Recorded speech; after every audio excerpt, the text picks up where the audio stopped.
G. Triple G has sent him up, and if he stay on that rope... Body shot, Brook is in front. And four. I mean, I haven't seen a guy stand there and trade with Gennady Golovkin in God knows how long. Never fought nobody like me. He's never fought nobody like me. He's gonna know real quick in this fight that he's not in with no welterweight. He's in with someone who's got venom in his hands.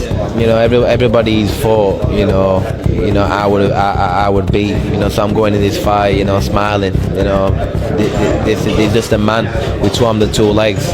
You know, and like I said, I'm gonna shock the world in this fight. And Golovkin delivers his fiercest rally of the fight. In the realm of professional boxing, much like the thrilling world of action movies, fighters often fall into two categories. Some chose the hero's mantle, while others relish playing the antagonist, sporting the villain's mask. While fans may passionately argue that sportsmanship should be grounded in respect alone, the truth is that bouts modeled after the first scenario tend to capture the audience's attention the most. This was exactly the case in the autumn of 2016, when Gennady Golovkin, the undisputed middleweight champion, squared off against a brash British upstart named Kell Brook. True to the makings of a great action flick, this fight was spectacular, complete with a dramatic finale. And in this feature, we will take an in-depth look at this riveting clash where the legendary fighter from Kazakhstan put the young challenger in his place.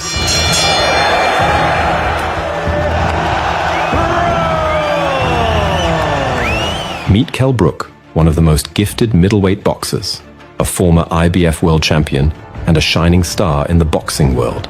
This British pugilist was once predicted to triumph over the then-reigning titan Gennady Golovkin.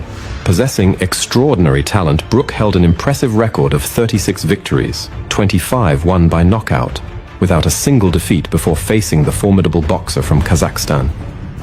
His prowess in the ring was undeniable. Brook brought paralyzing power in both hands, exquisite speed, and impenetrable defense skills.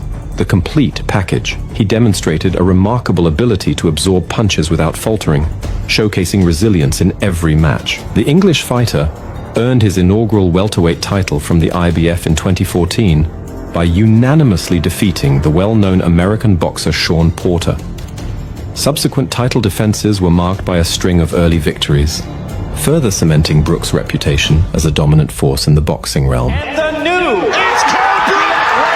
At the same time, boxing phenomenon Gennady Golovkin was dominating his division, holding 4 championship belts and methodically dismantling anyone bold enough to challenge his reign. Still really on his feet, and Golovkin won't get him room to think.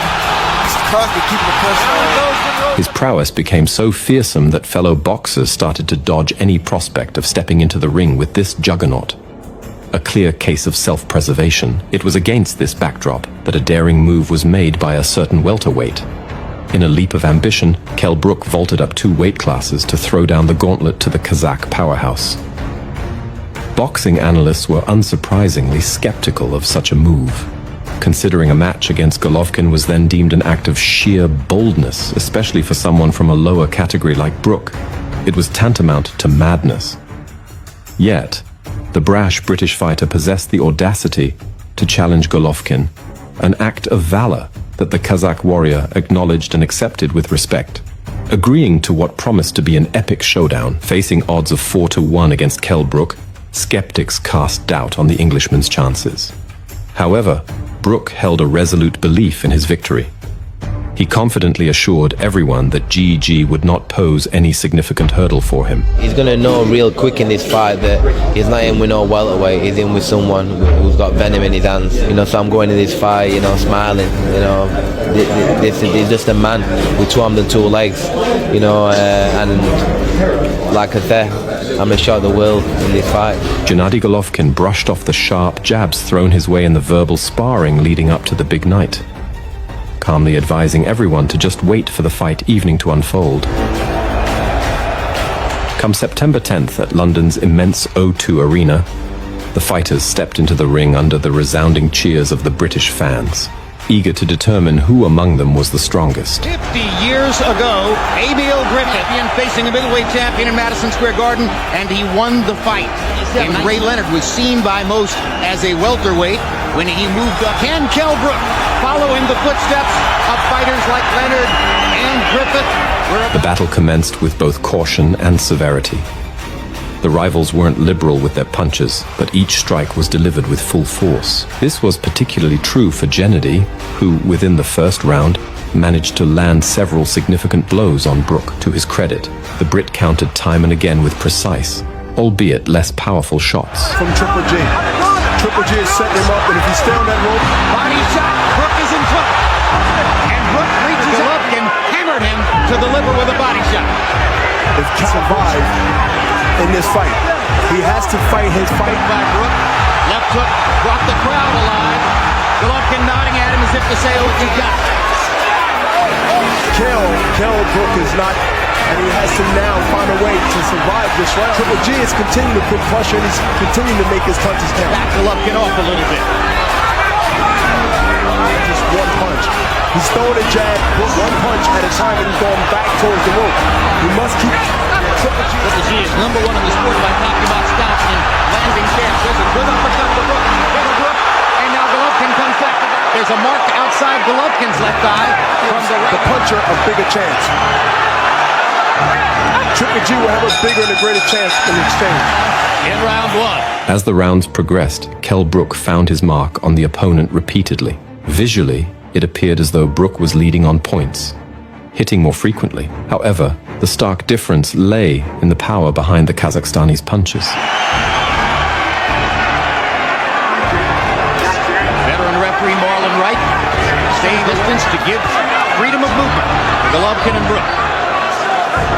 Patient but consistent, because if he sits there and wait and take, and he don't want to be on the end of those punches, he has to be thrown by both men.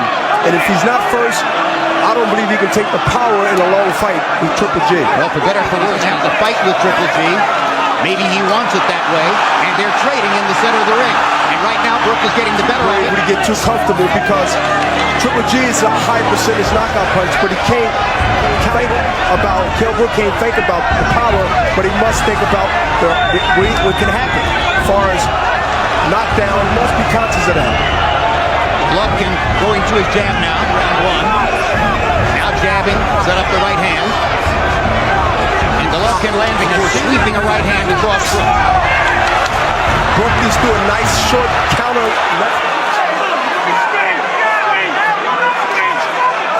Golovkin has not been knocked down in his profession.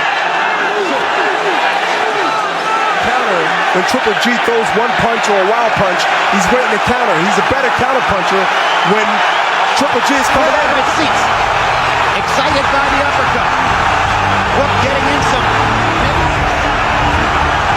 Golovkin gets in a right hand over the top.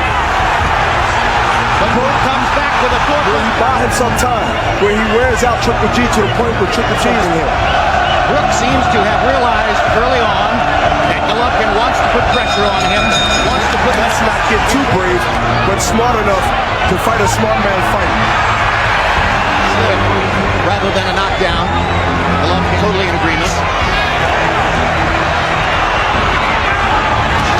Now you see rush because what is urgency? Is urgency because he see himself getting outboxed and getting hit he never got hit with. And I'm pretty sure his trainer told him to go out there. He's digging to the body with a three-punch combination. Triple G, jab, right hand. Brook was able to keep a lot of the action in the center of the ring where he likes it. Golovkin has been able. Hard right hand by Golovkin. Just misses with the left hook. To now get confidence. If both continue to win rounds here and there and go into a... As I suggested might be the case. Golovkin placing body shots now. Whether it's coming from the left side or the right side, he hasn't. Second round. Golovkin sticking the jab. Both fighters' faces have shown damage from the shots they've landed in the first three rounds. Trying to hammer Brook to the liver one more time with the left hand here in the fourth.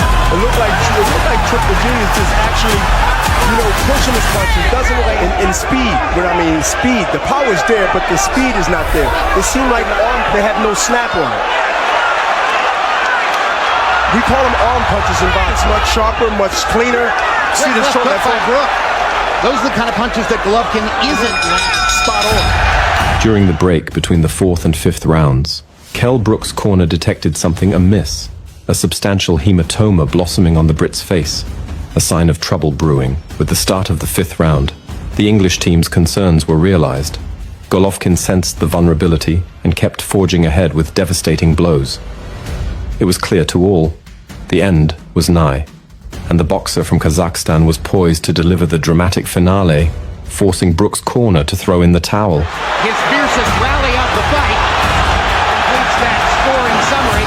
Now Brook holding out his arms as if to say, "You're the ropes, Bernard." And Brook is putting his hands up like he wasn't hurt, but you know, he might be hurt later, so I think he should stay focused. I think he was hurt a little bit, and let the opponent know that you're not hurt, but that normally means the opposite. He needs himself to get countered like he just did with a straight right, and I believe he's hurt with this, and now Triple G is going to keep him there. Way through the 5th round. Golovkin is now landing body shots again in round number 1. And yes, he is. He's pop-shotting right now. That you see him. Dominic in the far corner is holding up a towel. Engel is trying to get referee Marlon Wright to stop the fight, and now he finally throws the towel. He's going to have a technical knockout victory in round number 5. Following the battle, the somber suspicions of boxing fans were confirmed. Kell Brook suffered a severe orbital fracture, and it's sobering to think that, had his team not halted the fight in time, the outcome could have been far more tragic. Nonetheless, credit must be given to Brook, who, despite facing an opponent with a significant advantage in strength, not only stepped into the ring but also put up a commendable fight. After the match, Golovkin remarked that he didn't feel a single punch from his rival.